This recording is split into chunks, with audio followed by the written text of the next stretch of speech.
computer. Vamos lá, então.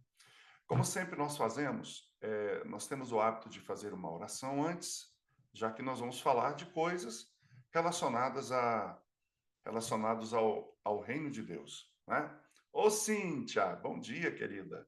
Estava sentindo sua falta aqui, ó. Eu falei, uai, cadê a Cíntia? Sumiu? Espero que o maridão esteja junto aí, né? Olha só, vamos orar então. Nosso amado Deus, nós estamos aqui na tua presença em nome do Senhor Jesus Cristo, o nosso único e suficiente Salvador. Estamos aqui, Senhor, nessa manhã, na nossa segunda aula, para aprendermos a respeito do maior plano de salvação, estabelecido em forma de parábola, que nós conhecemos. Nós vamos começar a entrar em alguns detalhes importantes. Ainda vamos fazer a parte introdutória, Senhor, porque o tema é longo e é um tema complexo. Por isso que precisa ficar muito claro em nossa mente os parâmetros que nós vamos usar, as modulações que nós vamos usar para alcançar o resultado a que nos propomos. Senhor Deus, somos humanos, somos pecadores e falhos. E o Senhor sabe disso. E é por isso que o Senhor manifestou a tua graça e tua misericórdia para aqueles que, como nós, precisávamos tanto delas. Portanto, pedimos agora, em nome de Jesus ao Senhor, que conceda-nos o discernimento, o espírito de discernimento, o espírito de entendimento, para que aquilo que nós formos falar e aprender aqui possa produzir em nós uma marca, possa produzir em nós um pensamento indelével e que nós alcancemos, ó Pai, o resultado a que nos propomos. Obrigado por essa oportunidade, obrigado pela vida de cada um que está aqui. Por eles oramos também. Oramos por cada um aqui, por suas famílias, por suas vidas, que neste dia de sábado eles alcancem um dia de bênção e um dia de certeza, de salvação, estar na tua presença. Em nome de Jesus. Amém. Muito bem. Enquanto orava, entraram aí mais um monte de gente. Já estamos aqui com 50 pessoas na nossa live dessa manhã. E eu sempre falo, não importa se é 1, se é 10, se são 10 ou se são 50. Nós estamos alegres e felizes por podermos partilhar nessa manhã o conhecimento que a nós foi outorgado. Muito bem. Como eu estou sem microfone, sem fone, eu não vou saber se alguém está ou não falando, né? Se alguém está ou não com o microfone aberto. Então, mais uma vez, eu quero pedir encarecidamente aos amigos que mantenham os seus microfones fechados, tá? Mantenham os seus microfones fechados. Porque, imagina, eu estou falando aqui, e se a outra pessoa está falando do outro lado, isso atrapalha, né, a nossa aula. Então, todos, por favor, nem mexa no telefone, deixa ele quietinho aí, que aí ele não entra sozinho. Geralmente ele entra quando você fica lá mexendo, passando o dedo, aí você erra sem querer, clica lá no falar lá e pronto, aí vira uma coisa difícil. Como eu não estou ouvindo nada. Quem vai sofrer são os alunos, né? Então, peço encarecidamente que me ajudem, nem toque nesse celular ou no computador, caso você esteja nesse momento, tá bom? Eu conto aí com a compreensão e com a colaboração de todos vocês, ok? Então, vamos lá. Na aula passada, e é sempre bom a gente retornar um pouquinho, né? Nós começamos a falar sobre a necessidade de se medir o santuário, né? Então, assim, só para fazer uma digressão, só para voltar algumas aulas antes, então nós falamos que o santuário é em forma de parábola, né? Eu coloquei que Jesus, ele falava por parábolas. Falei sobre um pouco sobre a arquitetura do santuário, a complexidade dela, os materiais exóticos. Eu falei, inclusive, sobre os tipos de santuário. Na verdade, eu coloquei que o santuário ele começou no Éden, né? A própria posição do Éden, aonde ele estava, quando o santuário foi de fato estabelecido a partir do Sinai, ele foi colocado numa posição similar àquela que estava no Éden, que era a posição oriental, querubim, aquela que sempre teve esses elementos dentro do santuário propriamente dito, né? Falei também sobre algumas regras para o estudo dessa simbologia.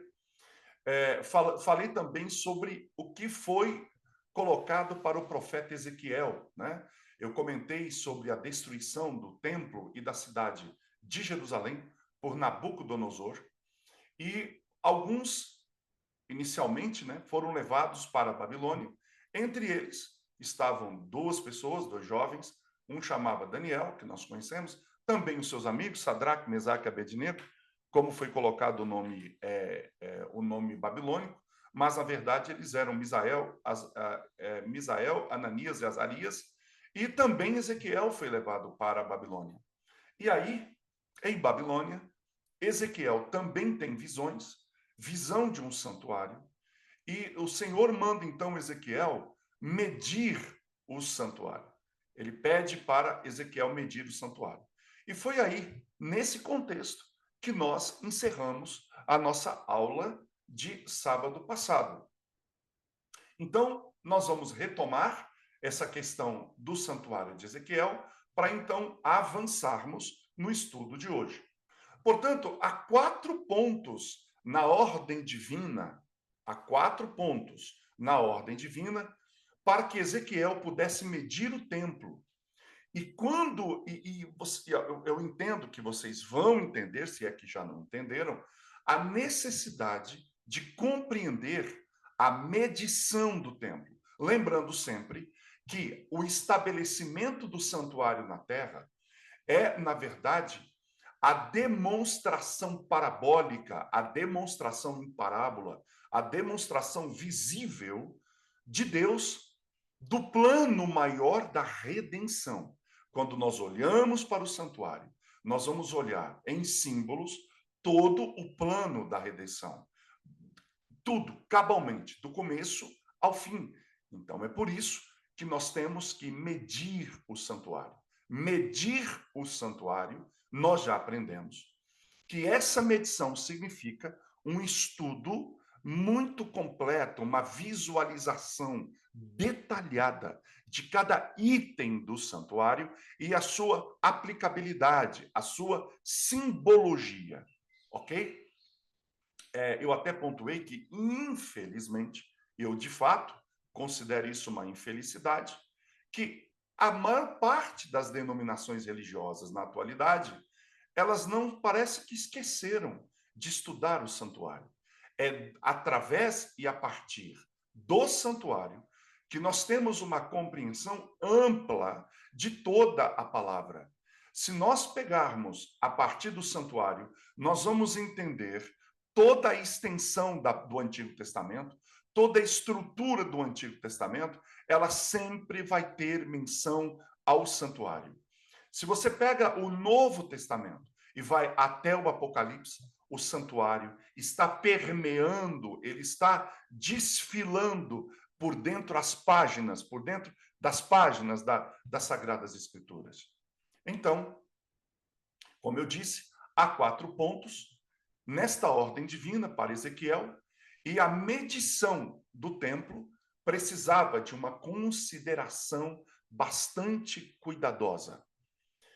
Então, primeiro ponto, eu disse são 4 pontos. Então, primeiro ponto, o templo deveria ser mostrado a Israel por Ezequiel, porque não havia nada de incompreensível naquele santuário que Ezequiel teve a visão dele, né? Então, ou seja, se Deus está dizendo que Ezequiel deveria mostrar para Israel, isso está dizendo o seguinte: não há nada nesse templo que eu lhe mostrei que não pode ser compreendido. Apesar de ser um dispositivo, porque o santuário era um dispositivo visual, apesar de ele ser complexo, e complexo aqui é diferente de difícil. Difícil, realmente, vamos dizer assim, é algo que nos bloqueia. Agora, quando você fala complexo, significa que você vai ter que usar todo o raciocínio, toda a atenção, toda a lógica, toda a compreensão, toda a análise para poder, então, é, é, é, avaliar e analisar esse estudo detalhado. Então, o santuário ser visto por Israel significava o seguinte: ele precisa ser percebido, ele precisa ser notado, ele precisa ser compreendido, e o profeta era o responsável para ensinar essas verdades a Israel. Nos dias de hoje, eu tenho a impressão de que nós, que nos declaramos como povo de Deus, nós de fato devemos investigar esse santuário por nós mesmos. Então, esse é o primeiro ponto. O segundo ponto, ou segundo lugar, uma compreensão clara do templo de Deus e tudo que envolve, ele vai produzir em nós uma compreensão da pecaminosidade pessoal. Pessoal. Aliás, é uma coisa que hoje, no mundo religioso, de uma forma geral, não se quer mais falar. Eu sempre tenho falado, e aliás, na semana passada estávamos conversando, o Betinho e a Rijane e minha esposa, que são dois amigos e minha esposa, e nós estávamos falando exatamente disso. Parece que no mundo religioso de hoje, duas compreensões sobre dois aspectos da religiosidade foram colocadas no esquecimento, que é a santidade de Deus e a malignidade do pecado. Quando o homem perde essas duas noções, da santidade de Deus e da malignidade do pecado, ele praticamente ele fecha todas as portas para ele ser alcançado pelo evangelho. Porque o evangelho, ele tem essa proposta, mostrar aonde você está, sou eu e você, ou onde nós estávamos, ou seja, nós estávamos no mundo perdidos, enfiados até o pescoço no pecado. Então, o evangelho vem e mostra a nossa condição e mostra a solução. Então, ou seja, se o homem não tem essa noção do seu estado pecaminoso, como é que ele vai querer sair de lá?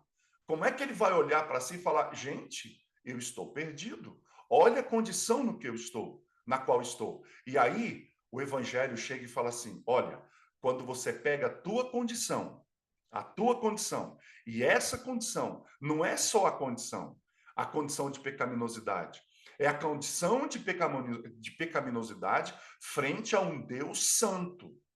Então, quando você é um pecador e eu sou um pecador perdido, e ele olha para um Deus santo, e Deus, esse Deus santo, ele odeia o pecado que está em mim, não a mim. Deus não odeia o homem, ele odeia o pecado que o homem insiste em manter nele. Eu digo, eu estou perdido, eu vou ser morto por esse Deus em algum momento. Pelo fato de estar com pecado em mim, em algum momento esse Deus vai me achar. Aí vem o evangelho e fala: eu tenho uma solução para você. Ou seja, o santuário é o evangelho em símbolos que apresenta uma solução para que esse homem pecador possa voltar a ter uma relação com esse Deus santo, porque o pecado havia rompido essa relação desde o Éden. Então, esse sentimento pessoal de pecaminosidade deveria levar o estudante do santuário nesse sentimento de culpa. Eu sou culpado. Esse sentimento de vergonha, como é que eu tive coragem, audácia de realizar tal ato na frente de um Deus? Então, o povo de Deus, ele deve entender esse impulso da mensagem do santuário. Por quê? O santuário, ele é designado para curar, restaurar o pecador, colocando em contato direto com esse Salvador, que é apresentado dentro do santuário. Então, esse é o segundo ponto. E o terceiro ponto é que essa compreensão das consequências do pecado O quê? Ou seja, o que que o pecado traz, qual é a consequência que o pecado traz. Essa compreensão ela ficará muito mais clara quando nós medirmos o santuário. Então, o povo de Deus deve descobrir pessoalmente, que é o que nós estamos fazendo aqui, a influência dos ensinamentos do santuário em suas vidas. O Marcos, que está aqui comigo agora, que estava comigo na Ecovias, ele no treinamento eu tive o privilégio de tê-lo na minha aula no treinamento, eu coloquei uma coisa e eu repito isso aqui: o cérebro humano considera que aquilo que você ouviu e você não coloca em prática, ele considera aquilo como irrelevante e ele não registra isso adequadamente em sua memória. É por isso que a gente, quando encontra a verdade, quando encontra algo que é verdadeiro, Ellen White escreve a seguinte frase: ela fala assim, a vontade humana deve reverenciar a verdade.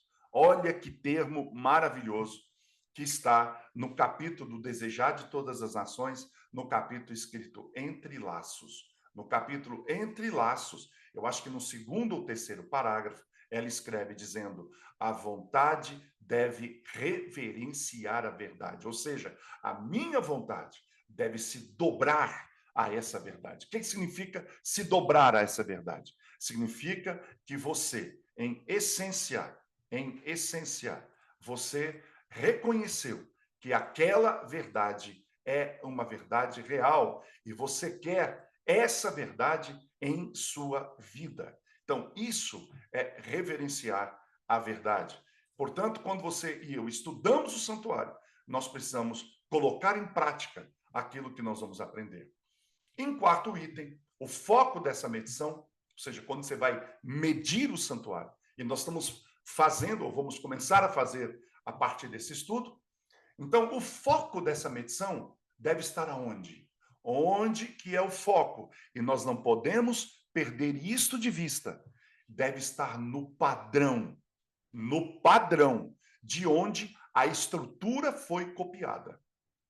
Então, existe um padrão. Se existe um padrão, esse padrão é o original. E desse original foi feito uma cópia. Então, a cópia é o santuário terrestre. E não só o santuário terrestre. E esse é um ponto importante que nós não podemos nos esquecer. A cópia não são apenas os elementos físicos do santuário. Não é só o altar, não é só as cortinas, não é só a estrutura externa, não é só a bacia, são só os garfos, não é só isso. É todo o ritual. Não é só a mesa, não são os pães, não é o candelabro, não é só o altar de incenso, não é só a arca, o propiciatório, a cortina. Não, não, não. Não é só isso. É tudo. Absolutamente tudo. Né? Tudo que acontecia. Nós vamos ver tudo. Observem, não é uma parte, é tudo. Não vai ficar nada de fora. Nós vamos analisar tudo. Então, ou seja, se eu estou analisando o todo e esse detalhe, eu estou dizendo, ele é importante, se eu estou tendo uma sombra, uma cópia, a cópia não copiou apenas os elementos físicos, os elementos visíveis, ou seja, os objetos que foram criados para construir, para estabelecer, por exemplo, o primeiro santuário a partir do Sinai e depois o santuário de Salomão. Salomão não, né? Que Salomão construiu, depois o de Zorobabel, depois a reforma que Herodes fez, que levou aí uma quantidade de tempo imensa. Eu estou falando de todo o ritual, de todas as festas, de tudo aquilo que envolvia, porque o santuário era o centro da economia judaica, ele era o centro da vida do tempo dos judeus. Só que isso é uma sombra, então eu tenho que pegar a sombra como um todo e não só a parte física, né? Então, quando nós olhamos esse padrão de onde a estrutura foi copiada, o que que isso tem que acontecer? O que que tem que acontecer conosco? Isso vai levar a uma apreciação. O que que é apreciar? Apreciar é dar valor. Apreciar é você é você valorizar, é você colocar preço. Ou seja, apreciar lembra preço. Então eu aumento o preço de uma coisa. Quando eu, às vezes você olha um objeto e fala assim: "Ah, mas eu não sei por que que isso vale tanto". Mas quando você vê os detalhes, o material, quanto tempo levou para ser feito, quem fez, o detalhe que está lá, você fala: nossa, eu não faria isso por esse valor. E aí, quando você aprecia uma coisa, né, você então aumenta o valor dessa coisa. Então, quando nós olharmos o padrão, a estrutura da qual ela foi copiada, nós vamos apreciar, isso vai levar a uma apreciação de Jesus e do que ele é. Então, nós vamos ver quem é Jesus, o que ele é, o que ele fez e o que ele está fazendo hoje. Sabe o que que isso leva? Isso leva você a amá-lo ainda mais. Isso quer dizer que o estudo do santuário, esse santuário que veio de um padrão, e você olha toda a estrutura, ele tem que te levar, me levar, nos levar a um amor mais profundo do nosso Senhor Jesus Cristo. Portanto, sem um conhecimento pessoal do ministério de Cristo no santuário celestial, o povo de Deus, ele está em perigo. Perigo de quê?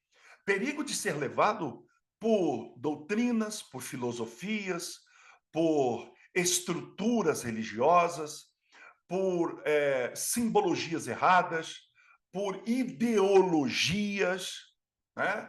Por mensagens que não têm foco no evangelho, que está acontecendo muito hoje em dia, muita filosofia e pouca palavra. Então, esses detalhes, eles devem ser visualizados. É obrigatório isso, que a gente olhe isso. Então, ver esse amor sacrificial do sacerdote vítima vai despertar em nossos corações esse apreço por estudar cada vez mais esse item. Bem, então, que é o santuário. Vamos avançar um pouquinho, vamos sair agora dessa questão de Ezequiel e vamos dar uma olhada agora num outro profeta, antes de entrarmos no santuário. Eu já disse, para a gente entrar no santuário propriamente dito, essas aulas elas são necessárias. Isso a gente chama, quando a gente que ministra a aula, eu sei que aqui entre nós, com certeza, temos outros professores, né? Temos outros professores aqui. Opa, só dar um comentário aqui. Igreja Conjunto dos Industriários, Cícera, Eloío, Ana, Guilherme, Risonete, Silvia e Vitor. Maravilha, todo mundo aqui, graças a Deus. Então, vamos lá. Antes de nós avançarmos nessa questão, né? Eu quero pontuar aqui o seguinte, que agora nós vamos entrar. Aliás, eu estava falando que quando a gente dá essas aulas introdutórias, por que a gente dá essas aulas introdutórias? Porque isso te dá o contexto. Olha, o contexto é importante. Quando a gente não entende o contexto, nós não conseguimos entender o todo. Então, eu estou dando o contexto. E eu acho que da terceira ou quarta aula, aí sim, nós vamos começar a sair do Egito, nós vamos sentir o Sinai, e aí nós vamos começar a entender o santuário mais propriamente dito, como é que ele foi, o que aconteceu lá naquele Sinai, quem estava ali na montanha. Vai ser uma descrição maravilhosa. Eu estou adiantando isso para você, né? As aulas já estão bem mais preparadas para frente, eu deixo várias preparadas, porque senão eu não dou conta, é muito trabalho. Mas eu estou dando contexto para você. Eu espero que você tenha paciência para suportar esse contexto. Então, vamos para vamos avançar nesse contexto. Bem, além de Ezequiel, que foi levado para a Babilônia, também foi levado o profeta Daniel, né? O profeta Daniel.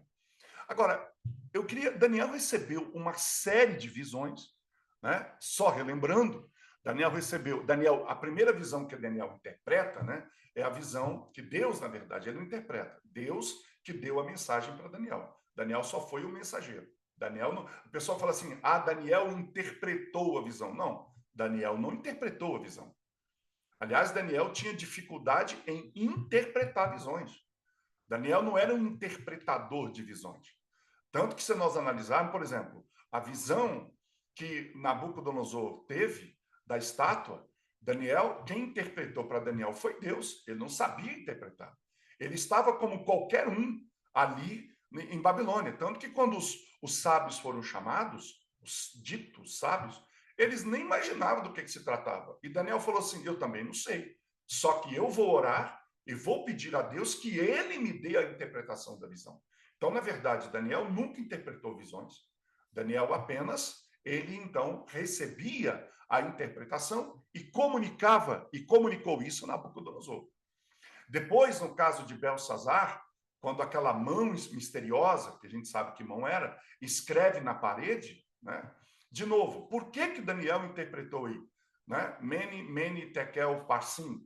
Pesado foste na balança e achado em falta, o teu reino passou de si, foi dado aos medos e aos persas. Quem deu essa interpretação para Daniel? Foi o próprio Deus. Aí, quando Daniel tem a visão dos quatro animais, né, representando, hoje a gente sabe o que representa, né? O leão representando a Babilônia, o urso com 3 costelas na boca, levantando mais de um lado que o outro, representando a Medo-Pérsia, ou seja, a Pérsia governaria mais do que a Média. No caso, Dario, né, na verdade, ele começou governando, governou 2 anos, já era idoso, e depois entra Ciro. Então, ou seja, depois disso vem o leopardo representando a Grécia, o leopardo de 4 cabeças, os 4 cabeças representando os 4 generais de Alexandre, Cassandro, Lisímaco, Ptolomeu e... Cassandro, Lisímaco, Ptolomeu e... gente, o outro me fugiu aqui. Cassandro, Lisímaco, Ptolomeu... eu esqueci agora o quarto nome. Se alguém lembrar aqui, pode colocar aqui. Ptolomeu, Cassandro, Lisímaco, e o outro eu me esqueci, mas eu ainda vou lembrar. Então, representando esses quatro animais, e depois o animal terrível e espantoso. E Daniel também teve visões a respeito do santuário, e que ele não entendeu nada. Ele também não entendeu. Ele ouviu lá, até 2.300 tardes e manhãs, e o santuário será purificado, e tal, e aí depois vem o anjo e fala, olha, 70 semanas estão cortadas ou determinadas, elas estão tiradas dessa grande visão, desses 1.200, 300 tardes de manhã, são 2.300 dias, desses 2.300 dias, nós vamos cortar, nós vamos tirar 490 anos especificamente para o povo de Israel. E ele olhou para aquilo tudo e não entendeu nada. Agora, imagina a frustração do profeta Daniel por não entender ele mesmo as profecias que ele havia recebido. Então, o que Deus fez? Ele instrui Gabriel para que Gabriel possa assegurar a ele que tanto o futuro de Daniel quanto o futuro do povo estavam seguros, que ele podia confiar. Então, para que no futuro esse ser que falou com ele pudesse ser reconhecido, ou seja, o que Daniel fez?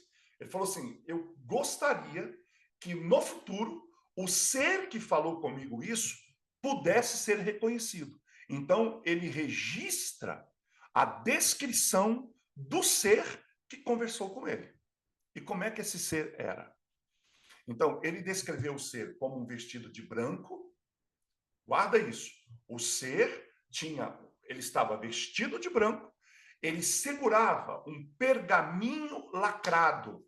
Pergaminho era tipo um rolo, né? Ele fechava e abria, e ele estava lacrado. Lacrado significa fechado. Ele não estava aberto. É como se ele tivesse um selo, dizendo, esse selo ninguém pode abrir. É um documento que não pode ser aberto agora. Hoje em dia, para vocês entenderem o que significa isso, né?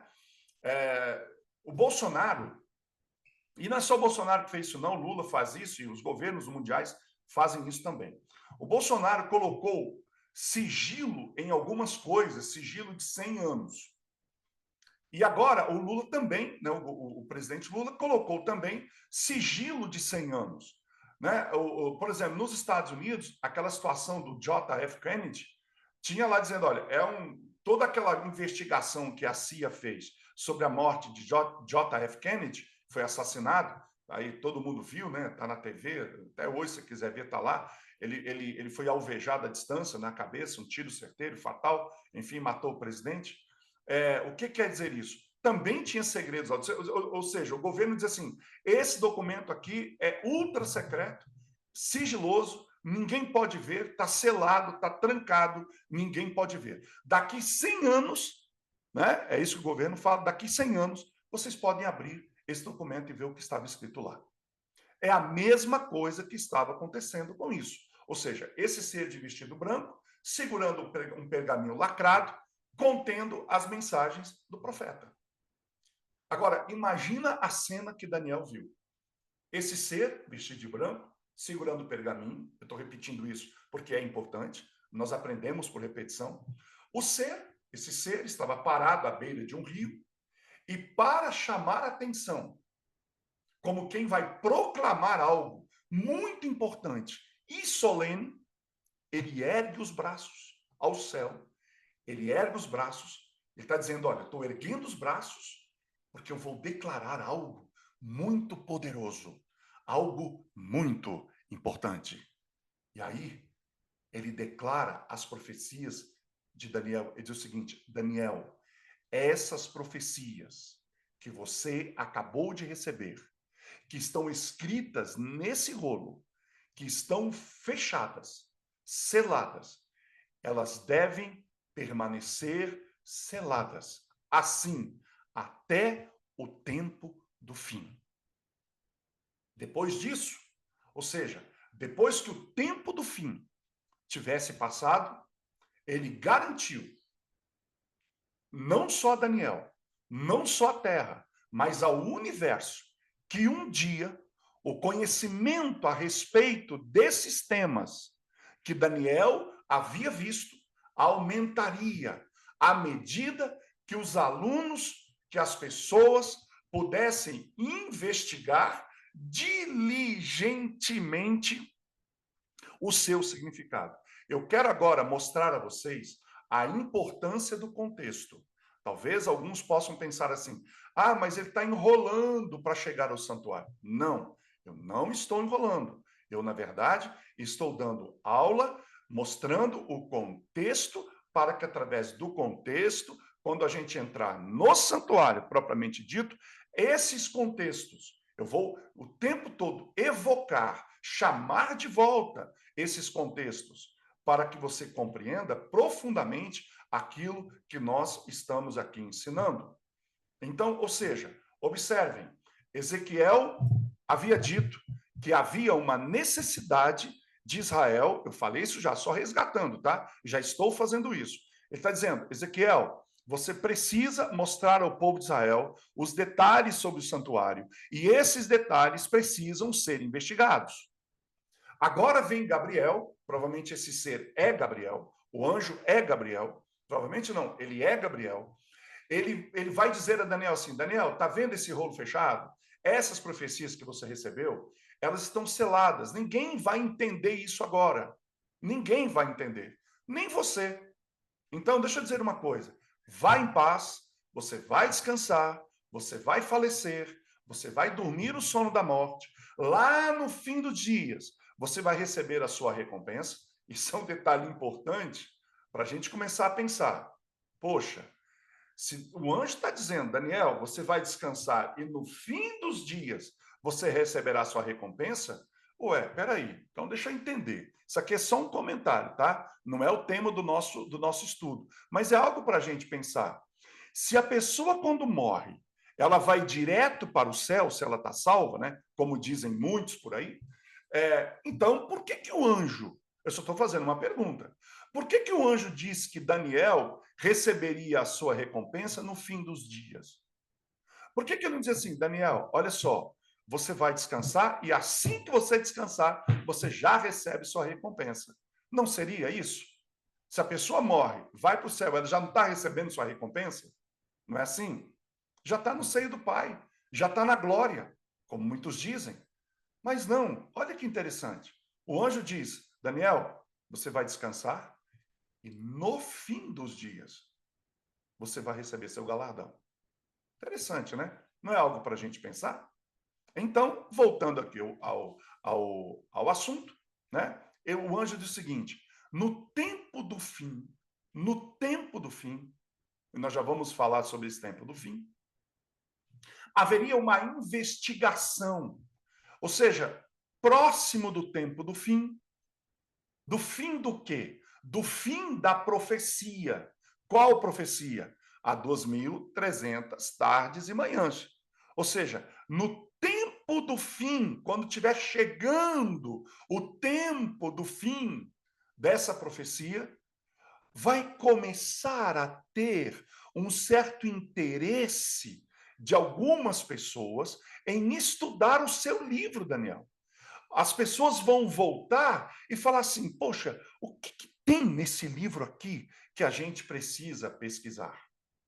Bem, passado aproximadamente uns 500 a 600 anos depois, lá na ilha de Patmos, banido pelo governador, pelo imperador, João, agora, 500, 600 anos depois de Daniel, ele recebe uma visão semelhante de uma mesma pessoa majestosa. Isso está em Apocalipse 10, 1 a 6. Um ser muito parecido com aquele que falou com Daniel. Agora, esse ser majestoso, ele observou, João observa esse ser majestoso, e agora esse ser ergue de novo um livro. Ah, mas que livro era esse? Espera aí, vamos voltar. Lá atrás, em Daniel, o ser ergue um pergaminho.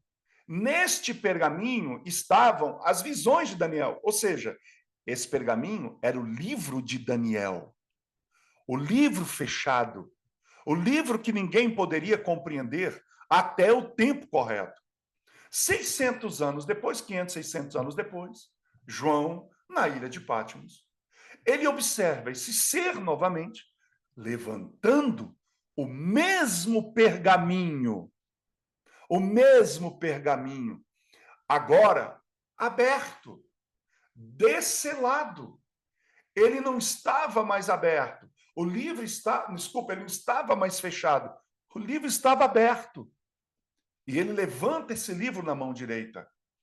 Agora, a pergunta é: para quem era agora essa mensagem? Que o mesmo ser diz lá em Daniel que o livro estava selado.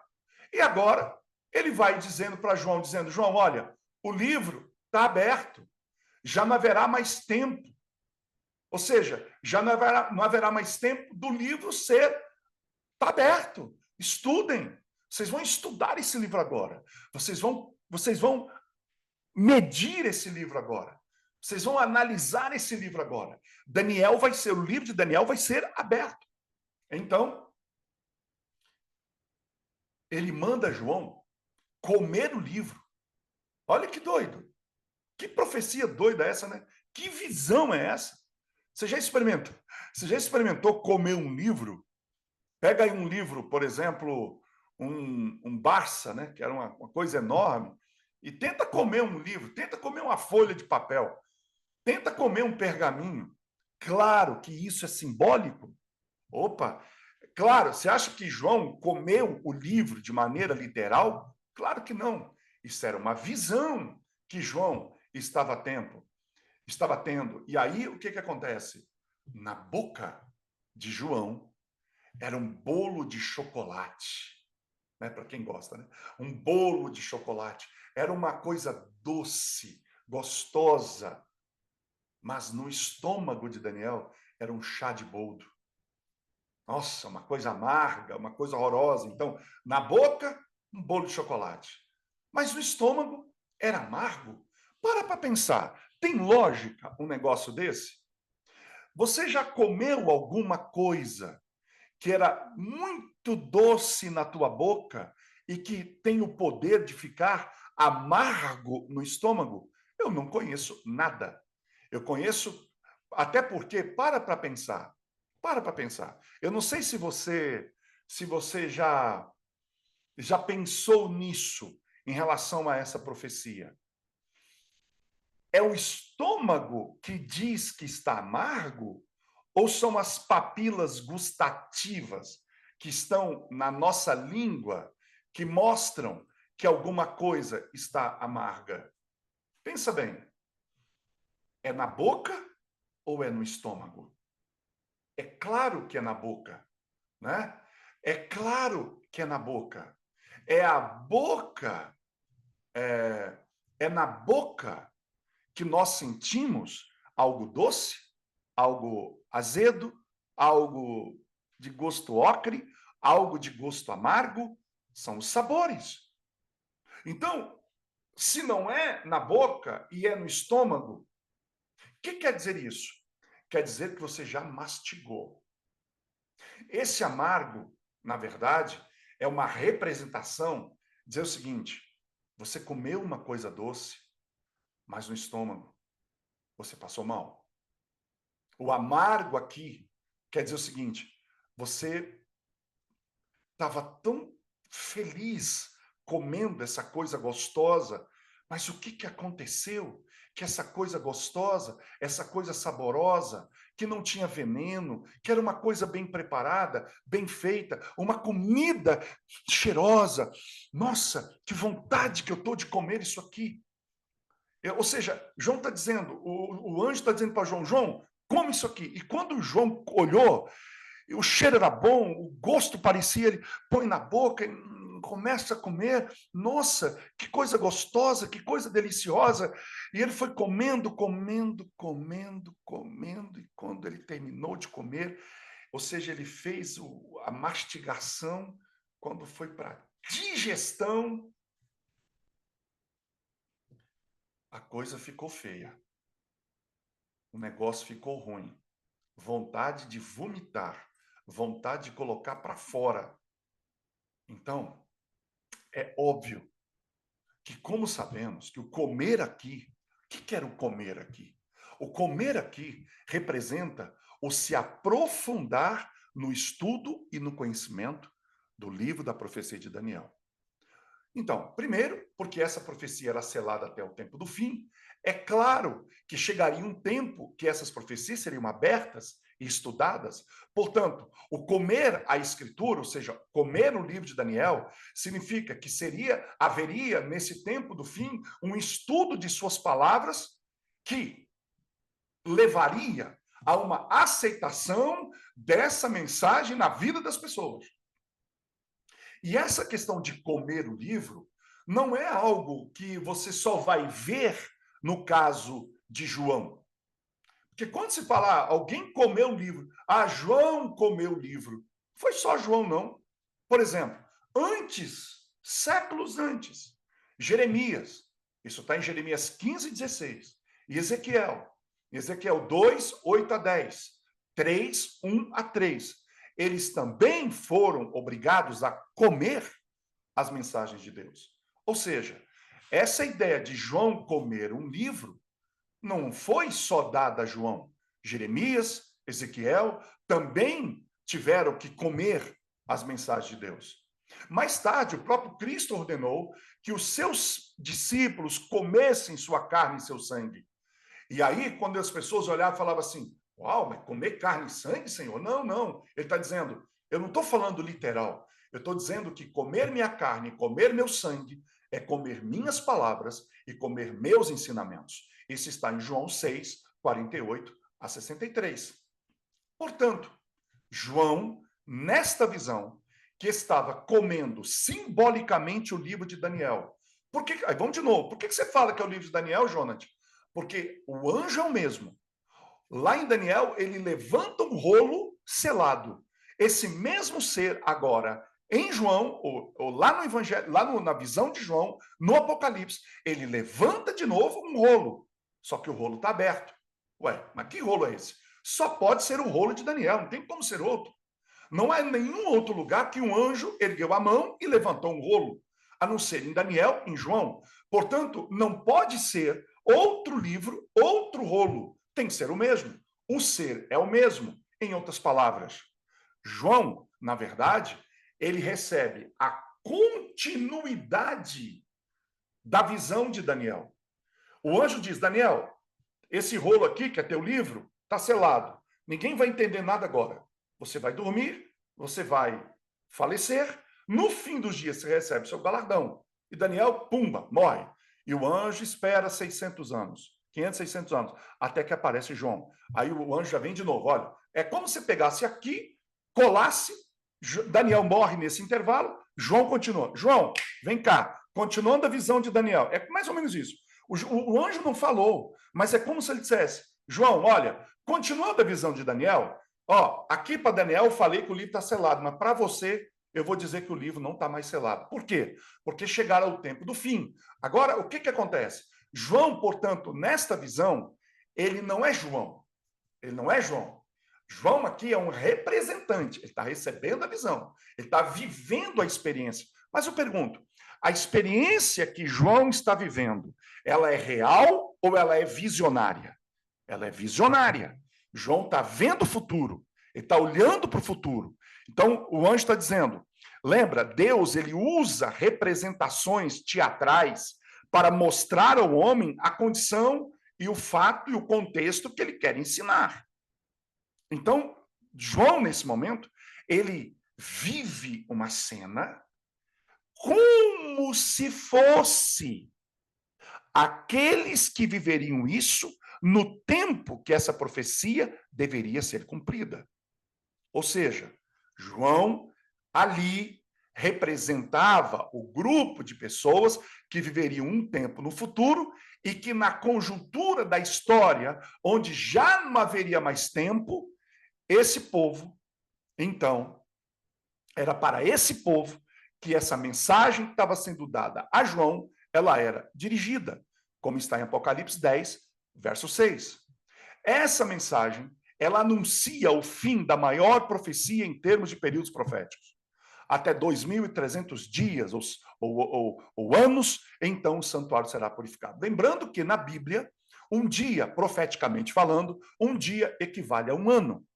Então, ou seja, se são 2.300 dias, porque tem algumas pessoas que dividem os 2.300 dias, como diz assim, 2.300 tardes e manhãs, então, na verdade, tem que dividir por 2, né? Que dá 1.150 dias. Aí a profecia vai para outro lugar, tem algumas religiões, igrejas que interpretam dessa maneira, a gente respeita, mas nós temos uma forma diferente de interpretar essa profecia. Por que, que a gente entende que são 2.300 dias? E aí não vou entrar em detalhes, então eles usam termos do hebraico e entra uma discussão teológica que eu não vou entrar aqui, eu vou apenas dar a mensagem e depois, se alguém discordar, vai lá e estuda isso mais profundamente. Mas, quando nós vamos lá em Gênesis, então, Deus fala assim, houve tarde e manhã o dia primeiro. Houve tarde e manhã o dia segundo. Então, um dia é composto por uma tarde e uma manhã. Se eu tenho 2.300 tardes e manhãs, em outras palavras, é como se Deus estivesse dizendo, você tem 2.300 dias. Né? 2.300 dias. Só que em profecia, 2.300 dias equivale a 2.300 anos. Então, essa mensagem, como eu estou dizendo, ela anuncia o fim da maior profecia em termos de períodos proféticos. Até 2.300 dias, então o santuário seria purificado. E essa profecia, ela termina o seu período em 1844. Baseado lá essa profecia começa em 457 porque inclusive tem a data, desde o início da data, quando vier a ordem de restauração completa, porque houve 3 ou 4 decretos, mas um decreto restaurou tudo, não só o templo, não só a cidade, mas restaurou inclusive o poder civil, o poder religioso. Então, ou seja, quando esse decreto de fato restaurou tudo em Israel, é ali que a profecia começa a ser contada. Quando você pega 457 a.C. e joga 2.300 anos à frente, você vai chegar no ano de 1844. Bem, o povo de Deus, que vive nessa época, em que as predições de Daniel atingiram o seu cumprimento, também deveriam comer as profecias de Daniel. Só que tem um detalhe. As profecias de Daniel, elas não começaram a ser estudadas ali. Você tem, por exemplo, tratados sobre Daniel que foram escritos por cientistas. Por exemplo, se eu não me engano, não é Galileu Galilei, um outro cientista, que me fugiu o nome agora, ele fez um tratado, eu vou lembrar o nome dele, ele fez um tratado sobre Daniel, mais ou menos por volta do ano 1600, 1700. Então, havia já alguns escritos sobre Daniel, fazendo cálculos sobre Daniel, e esses estudos que já vinham sendo, lembra, a profecia dizia assim, perto do tempo do fim, as profecias de Daniel começarão a ser estudadas. Esse cientista foi o que descobriu a lei da gravidade, que agora me fugiu, sinceramente, me fugiu o nome dele aí, né? Se alguém lembrar, Newton, Isaac Newton, obrigado, Gisele. Exatamente, querida, brigadão. Isaac Newton, Sir, o inglês, né? Sir Isaac Newton, ele escreveu um tratado sobre o livro de Daniel. Isso antes um pouco do tempo desse fim. Então, o que quer dizer? Durante as primeiras décadas do século XIX, um fazendeiro da Igreja Batista, tá? É muito importante citar esses detalhes, um fazendeiro batista da Nova Inglaterra, nos Estados Unidos, chamado William Miller, ele chegou à conclusão de que Jesus voltaria muito em breve. E ele baseou esse seu argumento principalmente nas palavras do anjo de Cristo ao Daniel, até 2.300 tardes e manhãs, e o santuário será purificado. Então ele chegou a 3 conclusões. Jesus retornaria em algum momento, durante 43 e 44, lá em 1800, que o santuário representava a igreja e que a purificação consistia sua redenção do pecado, tanto na alma quanto no corpo, após a ressurreição de Cristo, após a ressurreição, quando Cristo vier pela segunda vez sem pecado para a salvação. Mais tarde, ele modifica essa visão e ele conclui que o santuário representava tanto a igreja quanto a terra. Obviamente, o Salvador não voltou. Esses mileritas experimentaram uma decepção amarga, lembra? Na boca era doce, no estômago era amargo. Então, eles estudaram doce. Jesus volta, Jesus vem. Jesus não vem. A decepção foi terrível. E aí você percebe o seguinte, né? A decepção, olha que coisa fantástica. Eu queria que você parasse e pensasse aqui o seguinte. A decepção é algo que quando a gente fica decepcionado, claro, isso é um estado emocional, né? Na boca, ele está dizendo o seguinte, a gente poderia dizer assim, João, quando você comer esse livro, na boca, você vai sentir prazer, né? Esse doce você vai sentir prazer. Quando ele chegar no seu... E é uma emoção, né? Prazer é uma emoção. Geralmente, prazer está ligado ao quê? A dopamina, a serotonina. Quando chegar no estômago, você vai sentir frustração. Frustração, raiva, desgosto. E por incrível que pareça, quando a gente sente frustração, quando a gente sente desgosto, o nosso estômago sofre. Olha que interessante. A Bíblia é muito perfeita, gente. Eu fico impressionado. O anjo podia dizer, olha, você vai comer. Olha só que interessante. Você vai comer uma coisa doce, mas em seguida, na boca, você vai sentir o amargo. Não, não, não. Ele disse, na boca é o doce, o prazer, o estudo. Significava o estudar a profecia. No estômago é amargo, porque a frustração, que é outra emoção, vai ser muito forte. A decepção vai ser terrível. E isso, as suas vísceras, o seu intestino, o seu estômago, ele vai ficar embrulhando, porque quando a gente está decepcionado, revoltado, chateado, o nosso estômago embrulha. Você não tem vontade de comer mais nada. E olha o que aconteceu. Quando essa decepção aconteceu, um monte de gente não quis mais saber, não quis mais comer, desistiram. O Guilherme Miller, inclusive, nunca mais estudou nada sobre isso. Então, olha que interessante. Então, em agosto, e Jesus não voltou, obviamente, quando Miller falou que ia voltar, ele não voltou. Em agosto de 44, numa reunião campal realizada em New Hampshire, na cidade de Exeter, no meio do discurso, em uma dessas sessões, um cara chamado Joseph Bates, que tinha sido um marinheiro, foi interrompido nessa pregação que ele estava fazendo com a sugestão de um irmão chamado Samuel Snow. Hoje, gente, eu vou atrasar uns 15 minutinhos, porque eu preciso encerrar esse assunto. Se alguém não puder ficar, fica à vontade, né? Ele foi interrompido por uma sugestão de um irmão chamado Snow, que tinha uma nova luz sobre o assunto. E que todo mundo queria saber essa nova luz. E aí, Samuel Snow chegou com a situação de que Jesus voltaria no dia da expiação judaica, ou no dia da purificação do santuário. A purificação do santuário, nós vamos entender isso mais à frente, que é no dia do Yom Kippur, ele acontecia no 10º dia no 20º, depois eu vou ler isso com detalhe, mas ele acontecia, acho que no 10º dia do 7º mês, se não me falha a memória, que no nosso caso, no nosso calendário, dava no dia 22 de outubro de 1844. Quando você compara o calendário judaico com o nosso calendário, com o calendário gregoriano, a data coincide exatamente com 22 de outubro. Então, ou seja, Jesus volta no dia da purificação, porque a profecia não dizia até 2.300 tardes e manhãs o santuário será purificado? E aí, o que eles pensavam? Que santuário é esse que precisa ser purificado? Miller pensava que era o santuário do corpo e a igreja, meu corpo e a igreja.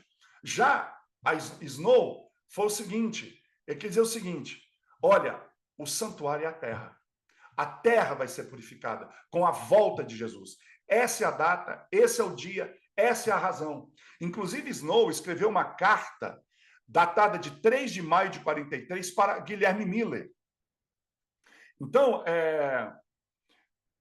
aí Miller se perguntou se os festivais hebraicos de outono, que é o Rosh Hashanah, o Yom Kippur e Sukkot, poderia de alguma forma também ser cumprida por Cristo no céu, como os festivais da primavera, a Páscoa e o pão sem fermento e o Pentecoste.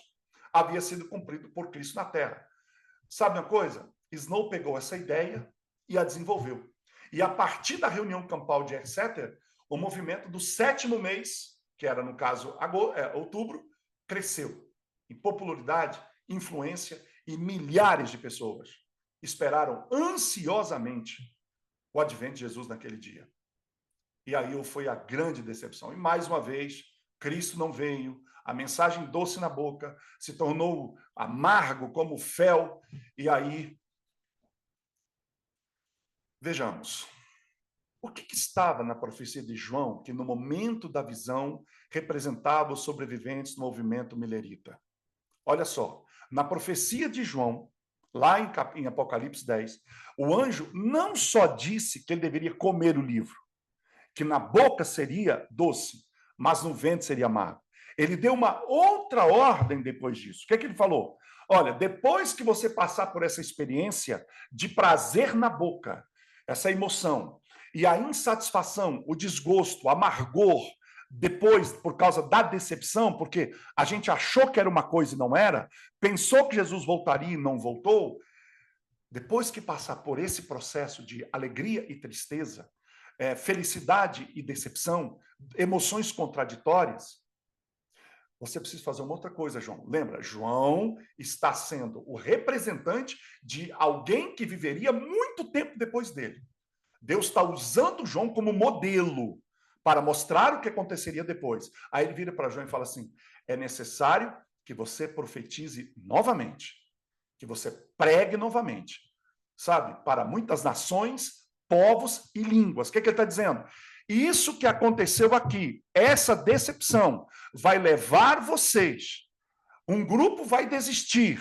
Um grupo vai dizer, é tão amargo que eu não quero mais saber disso.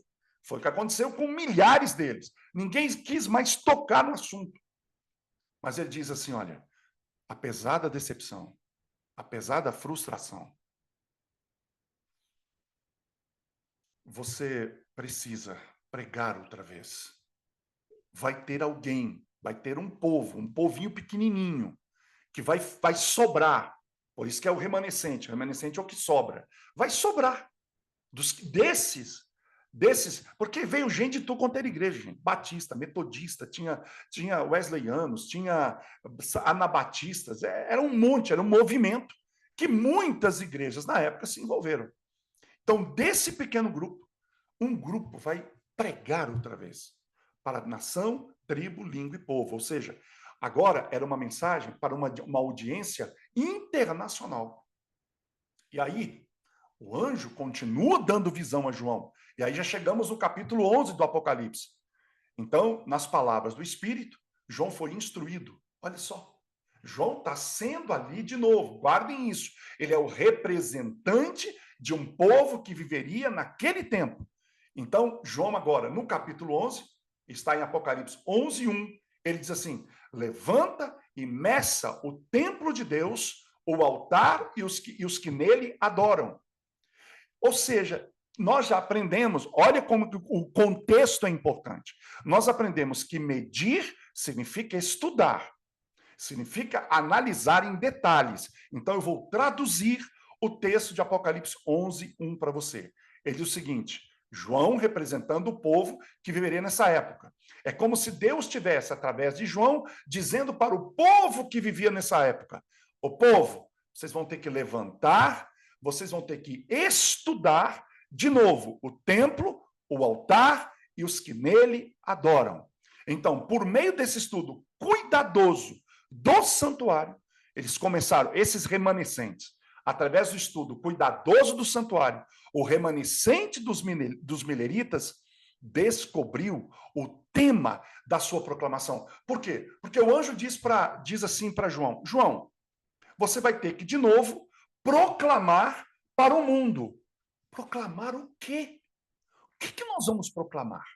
Bem, através do estudo do santuário, esse grupo descobriu o tema da sua proclamação. E qual era o tema dessa proclamação? O tema dessa proclamação eram as histórias da medição de Ezequiel do templo místico e a medição de João do templo ou tabernáculo do céu. Eles entenderam que essas duas coisas eram o mesmo evento. Então, os mileritas, eles medem, e medir aqui é estudar. Então, eu posso trocar medir agora por estudo. Lembrando que a medida, você fala assim, como é que eu vou medir? Mede com a vara, o Senhor diz a Ezequiel. E a vara representa quem? A vara, ela representa a Cristo. Então, através da obra, isso é importante, isso é lindo, gente. Isso é maravilhoso. Cara, eu fico... Nossa, isso é muito profundo. Como é que você vai medir o santuário? É porque tem alguns que falam assim: Cristo não tá, o ministério de Cristo no santuário celestial é só interceder pelo homem. Como é que você vai medir o santuário sem a vara? E a vara é Cristo. A própria Bíblia fala isso. A vara é Cristo. Se eu uso a vara, que é Cristo, para medir o santuário, que é estudar o santuário, então o que eu tenho que dizer? Para eu estudar o santuário, eu preciso estudar a obra de Cristo neste santuário. Se eu não estudar a obra de Cristo neste santuário, eu não entendo o santuário. Se eu não entendo o santuário, eu não entendo a realidade, a grandeza e a profundidade do plano da redenção. Aí você fala assim, talvez, mas esse ministério no santuário sacerdotal se encerra com a morte de Cristo. Se encerra. Então, como é que eu vou estudar o santuário? João vem depois disso. João está apontando para algo que estava 1810 anos à frente de Cristo, dizendo: vocês precisam estudar o santuário. Vocês precisam usar a vara, que é Cristo, para medir o santuário. Então,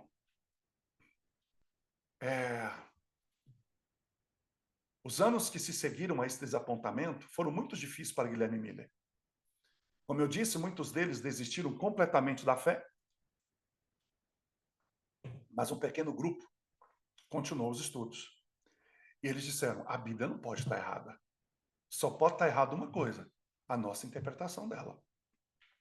Então, superando o amargor, superando a amargura, superando o giló no estômago, apesar que giló eu gosto, superando o boldo no estômago, eles começaram a reestudar cuidadosamente as passagens bíblicas relevantes. E aí eles chegaram à seguinte conclusão. E deve ter sido grandioso para essa gente, quando eles pensaram assim, gente, sabe o que aconteceu? Nós vivemos a experiência de João.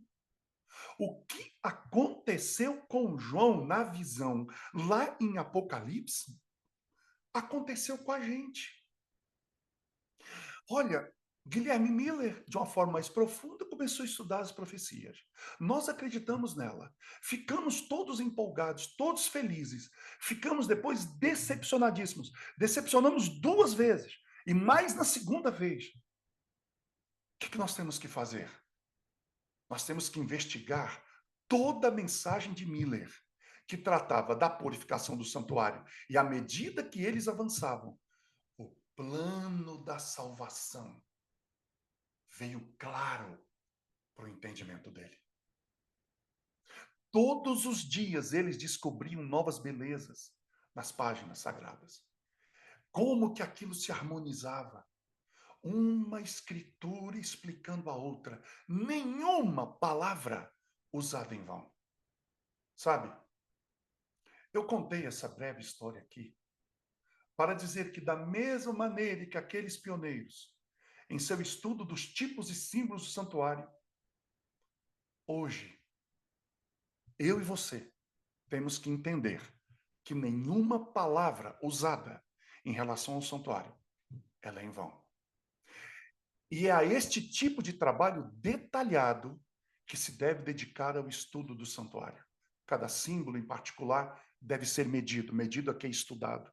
Suas proporções, materiais, localização e relacionamentos devem ser cuidadosamente considerados. Os detalhes do edifício, seus móveis, seus sacrifícios, os sacerdócios, suas festas, seus rituais, tudo deve ser cuidadosamente avaliado. A verdade simbolizada por cada parte, então, devem ser comparadas. Então, como eu disse na aula passada, que a vara de medição divina usado pelo agrimensor celestial no templo de Ezequiel, que foi entregue a João para medir o tabernáculo celestial, é o próprio Jesus, porque ele é chamado de vara. Ele é chamado de vara onde? Eu dou o texto. Isaías 11:1 e Ezequiel 6:9. Então, quando a gente usa a vida de Cristo como padrão, a gente mede o significado do santuário. Para encerrar o estudo de hoje, já estamos finalizando. Mas neste momento, alguém ainda pode estar perguntando: estudar o santuário é bom. É bom estudar. Muito bacana. É um conhecimento não novo, mas talvez mais profundo. Mas você pode se perguntar: é vital o seu estudo? Ainda é vital? Olha o conselho que nos é dado. Diz assim: o assunto do santuário deve ser claramente compreendido pelo povo de Deus. Todos precisam conhecer por si mesmos a posição e a obra de seu grande sumo sacerdote. Caso contrário, será impossível para eles exercer a fé que é essencial nesse tempo, ou ocupar a posição que Deus os designou para ocupar. Então, é de maior importância que todos investiguem minuciosamente esses assuntos. Infelizmente, alguns ainda acreditam que o santuário do Antigo Testamento deve ser examinado apenas pelo olhar do Novo, mas o significado de muitos aspectos do tabernáculo foi compreendido por leitores perspicazes séculos antes de haver Novo Testamento. Eles já entendiam, quando o Novo ainda nem existia. Então, para mim, a luz, as declarações do Novo Testamento, elas sempre devem ser entendidas à luz do Antigo, porque esse veio primeiro. Então, quando Jesus cumpre as predições da tipologia por sua vida, morte e ressurreição, a luz deste símbolo do santuário brilha claramente. Mas é claro que o brilho estava lá desde o começo. Paulo usou muito esses termos do Antigo Testamento para mostrar o ministério triunfante no santuário de Deus, quando Cristo está lá intercedendo por nós. Então, gente, para a gente ter uma maior noção, ou seja, de como a gente tem que olhar os símbolos, eu quero deixar aqui uma mensagem linda para vocês hoje, né? Para que quando a gente olhar esses símbolos que a gente vai tratar aqui, para que eles se tornem familiares a nós, eu quero usar apenas um símbolo, para a gente fechar o estudo de hoje. Peço até desculpa pelo atraso, mas é que eu tenho que fechar isso hoje. O símbolo é o cordeiro. O Salvador é o cordeiro representativo. Jesus várias vezes foi chamado de o Cordeiro de Deus pelo João Batista, tanto antes quanto depois da sua tentação. Quando você pensa na palavra cordeiro, o que você enxerga? O que você pensa? O que você sente? Quando essa palavra ou esse símbolo cordeiro te é apresentado. Se você não fizer uma ligação com nada a essa palavra, o que você vai ver? Um animalzinho de 4 patas, pelagem, um rabinho de lã, 2 chifres pequenos, duas orelhas pontudas e bale. Cordeiro é isso. Mas quando nós vemos o símbolo, o que percebemos, o que sentimos, e olhando para aquele cordeiro, você não vê mais 4 patas. Você não vê mais uma lãzinha branca. Você não vê mais orelhas pontudas e 2 chifrinhos e um rabinho de lã e ele balindo. Você olha para ele e olhando para o símbolo, você vê o nosso Salvador, gentil, bondoso, dado por seu Pai para morrer pelo mundo. E por que associamos o Cordeiro a Cristo? É por causa do uso prolongado do símbolo do Cordeiro que este símbolo relacionado a Cristo se tornou realidade. É esse mesmo tipo de aplicação habitual da imaginação, por quê? Para você pegar o Cordeiro real e associá-lo a Jesus, você tem que usar a imaginação. Mas qual imaginação? A imaginação santificada. E essa mesma imaginação santificada, que deve ser levado para todo elemento presente no santuário. Quando você olha para a Bíblia, Moisés, Isaías e o nosso próprio Salvador, eles chamam a atenção para muitos detalhes a respeito do cordeiro sacrificial. E essas qualificações se aplicam a todos os outros tipos de vítimas. Quando você olhar a pomba, quando você olhar o pardal, quando você olhar a vaca vermelha, quando você vai olhar o bode, quando você vai olhar o carneiro, quando você vai olhar todos, você vai ter que olhar e pensar assim, de que maneira, de que modo esse símbolo representa o Senhor Jesus? A gente conhece muito bem o cordeiro, mas e o pardal? Por que ele que representa Cristo?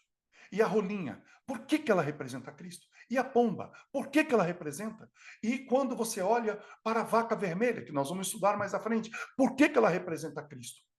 Para finalizar, vamos imaginar como deveria ser o cordeiro. Eu queria que você imaginasse agora essa cena.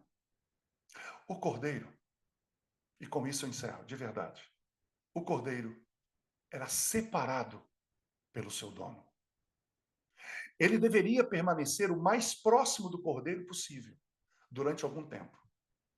Para quê? Para que esse cordeiro fosse cuidadosamente examinado, para ver se ele não tinha defeito.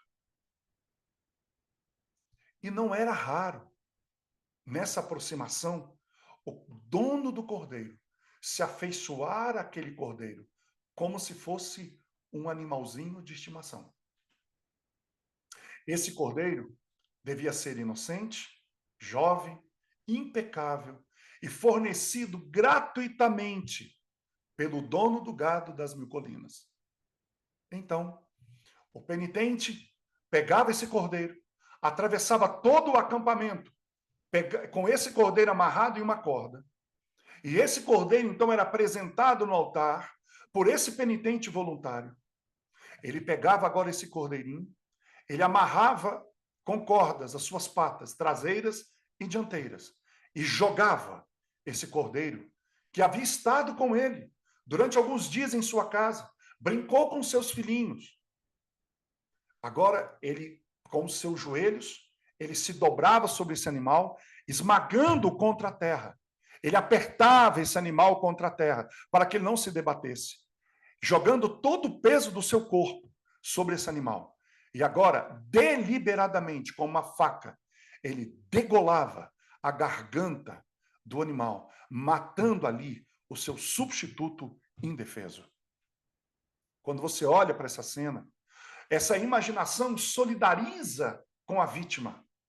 E, por outro lado, a sua imaginação pode ver agora aquele que matou o cordeiro de pé, com a faca na mão ainda, o sol brilhando naquela lâmina mortal e o animalzinho ali ainda tremendo na sua agonia, sangue escorrendo pela garganta e finalmente jazendo imóvel no chão. O sangue agora era colhido numa tigela de ouro pelo mediador, manchando a terra com carmim. Sabe, o coração da gente dispara de horror, porque a gente passa a acreditar que essas atividades e ideias embutidas nesses símbolos e tipos retratam as realidades que nós, quase todos os dias, cometemos contra o Cordeiro de Deus. A imaginação dirigida pelo Espírito agora, ela deve ser usada. Mas essas imagens mentais não são pintadas pelas pinceladas dos escritores bíblicos. Nem são essas emoções evocadas por essas palavras. Essas emoções, elas são expressas pelo estímulo do espírito em nossa imaginação, por meio de representações muito mais poderosas e eloquentes do que em letras de uma página. Se o Espírito Santo não impressionar a mente do leitor e do estudioso desses assuntos, levando a olhar para Cristo, sabe o que vai acontecer? A gente só estuda isso como se fosse uma aula. Ah, eu aprendi isso, eu aprendi aquilo, a bacia é aquilo, o sangue é aquilo. Não, peraí. Tem algo mais profundo aí. Muito mais profundo. Então, prosseguindo com seus deveres, com vestes brancas listradas de escarlate, o espectador olhava em silêncio.